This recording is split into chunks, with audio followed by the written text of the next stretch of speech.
මේක පොඩ්ඩක් අහන්න. සුද්ධ සිංහලෙන් කියන්න වෙනව කරන්න දෙයක් නැහැ. මොකද දන්නවද?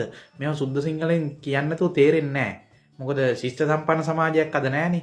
ඉන්නේ ඔක්කොම පිස්සෝ වෙච්ච සමාජයක්. ඒ නිසා ඒකට තේරෙන විදිහට කියන්න ඕනේ. ඒක තමයි දැන් මේ හැකර් ගාලා මාර ටෝක් එකක් දෙනවනේ ආණ්ඩුවේ කට්ටිය. මේක ඇති හැකරෙක් නැහැ.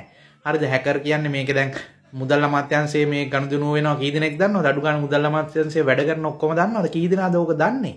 පිටින් කවුරුත් ඇවිල්ලා මේ account එකට බහලා එහෙම අරගෙන නෑ මේ transaction එකක් වෙද්දි අරගෙන තින්නේ.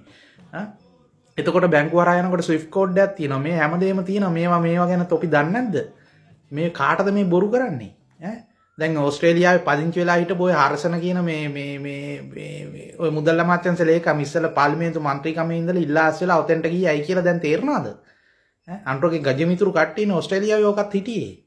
දැන් ඇවිල්ලා මෙතන බ්‍රෝඩ්ලි කියන බ්‍රෝඩ් ගියාම මේ ගෙදර ගෑනිට මොලේ හොඳ නැති මිනිස්සුන් මේකේ ඉන්නේ.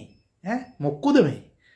කෝටි 80ක් ඩොලර් මිලියන 2.5ක් දැන් හිතන්න ඕගොල්ලෝ Facebook මොනිටයිසේෂන් ඔන් කරලා තියෙන මිනිස්සු පොඩ්ඩක් හිතන්න තමන්ගේ account එකට ඩොලර් 100ක් දාගන්න බැංකුව වලින් කීපාරක් කෝල් කරලා අහනද ඩිරෙක්ට් මේ ඇවිල්ලා තියෙන කොහෙන්ද ආවේ මොනවද කළේ කියලා අහන්නේ නැද්ද?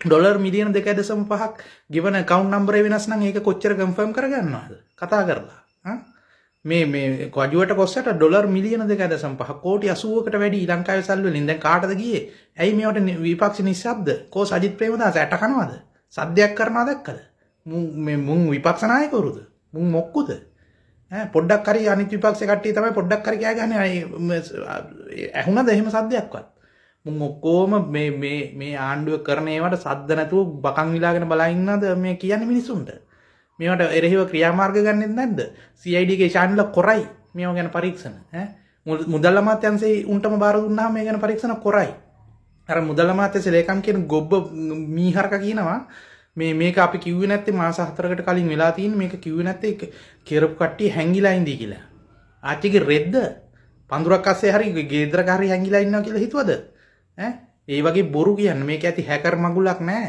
හරිද මේ වගේ කෙබර ගහන්න කියලා නාන්න එපා උඹ බ්‍රෝඩ්ලි ගියන් ගෙදරේ උන්ට ගම් කබර 70 කෝටි 80ක් හොරගම් කරලා කාලා ගන්න එනවා මෙතන මාස 4ක් වෙනකන් කෝ මුදල් පාලන බලය තියෙන පාර්ලිමේන්තුවට මේවා කිව්වද දැන් මාස 4ක් කවුරු හරි එක්කෙනෙක් කියනකම්ම හිටියද නැත්තම් මේ මිනිස්සු දන්නවද තව කීයක් මෙහෙම මගඩි ගහලද්ද තොපි කාම්බහරු කාලා ගන්නේ 70 දැන් මේවා සුද්ධ කරපන් අර සුපුන් කියලා චාමිකර කියලා ඉන්නේ පිටරට මේ කාලා කන්නේ කුණු අරපි ගියේ සුද්ධ කරහංගෝ ජේපී කඩේ යන කාලා කන්නේ YouTube කාර්යය සුද්ධ කරහංග සුදත්ත කියන වල්පරයක් කරහංගෝ දැන් කෝටි 80ක් හොරගම් කරලා මහා ගිනිත් දවාලේ තොපි තව බොරු කියන්නත් වෙනවා කාලා ගන්නේ 70 එන ගහපිය